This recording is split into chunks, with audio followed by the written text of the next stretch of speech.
sekitarnya, nama Sri Gading bukanlah hal yang asing bagi mereka. Maklum, di sana terdapat makam seorang waliullah yang terkenal keramat. Waliullah tersebut tak lain adalah Syekh Basaruddin, guru besar Bupati pertama Tulungagung, Tumenggung Ngabeyi Mangon Dirono. Syekh Basaruddin juga merupakan penyebar agama Islam pertama di dusun Sri Gading.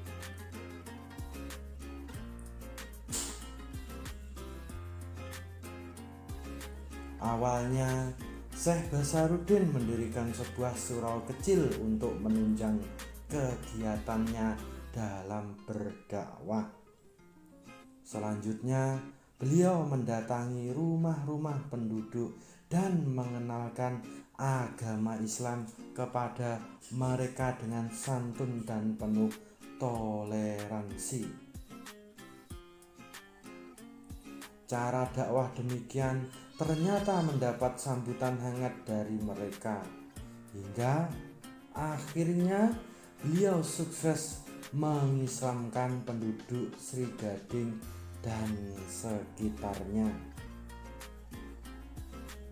Meski demikian, Syekh Basaruddin terus berjuang hingga akhirnya wafat dan kemudian dimakamkan di dusun Sri Gading, Bolorejo, Kauman Tulungagung.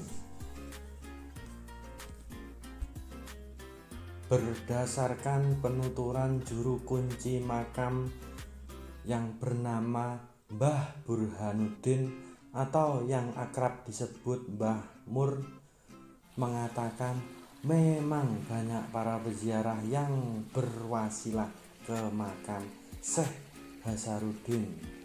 Hajatnya jadi terkabulkan. Beliau kemudian berkisah, suatu ketika ada seorang yang berniat mendirikan masjid dan pondok pesantren.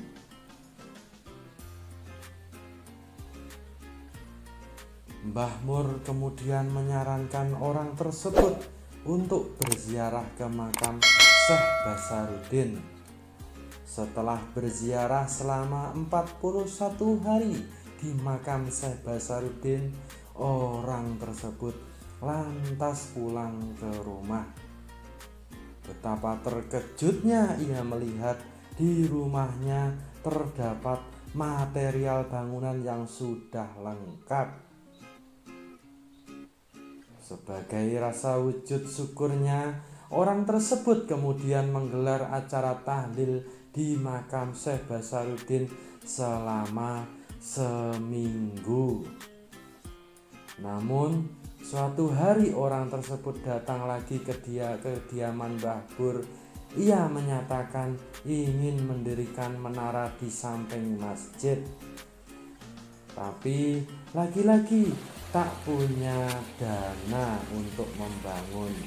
Mbah Bur kembali menyarankan agar berziarah ke makam Syekh Basaruddin. Setelah berziarah, kejadian serupa di atas terulang kembali.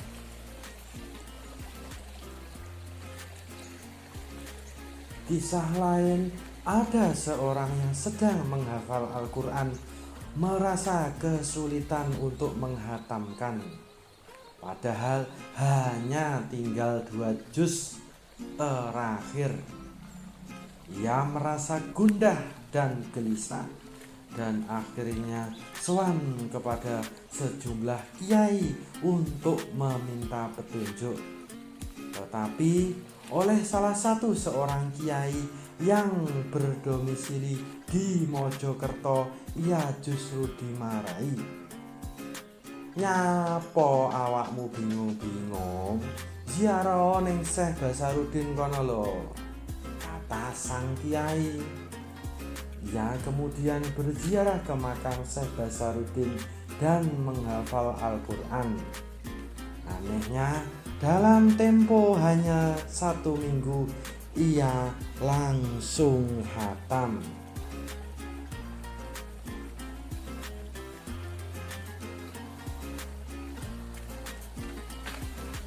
Kisah lain lagi bagi santri yang merasa kesulitan untuk menghafal Nadlam, Alfiyah atau Ilmigi, setelah berziarah ke makam Syekh Basaruddin menjadi mudah untuk menghafalkan.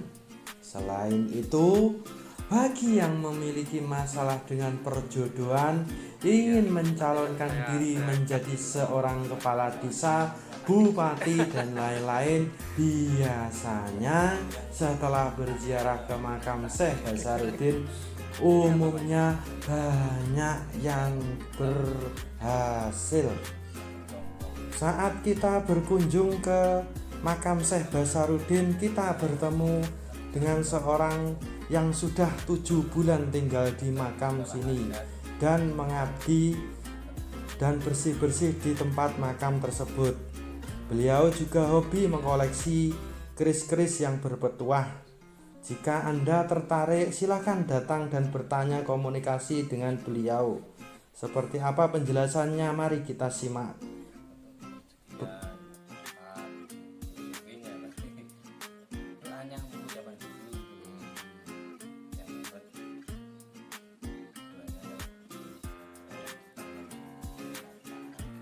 Lek gawe berarti orang-orang itu cuma ditaruh di rumah gitu, Pak. Enggak Tapi ada yang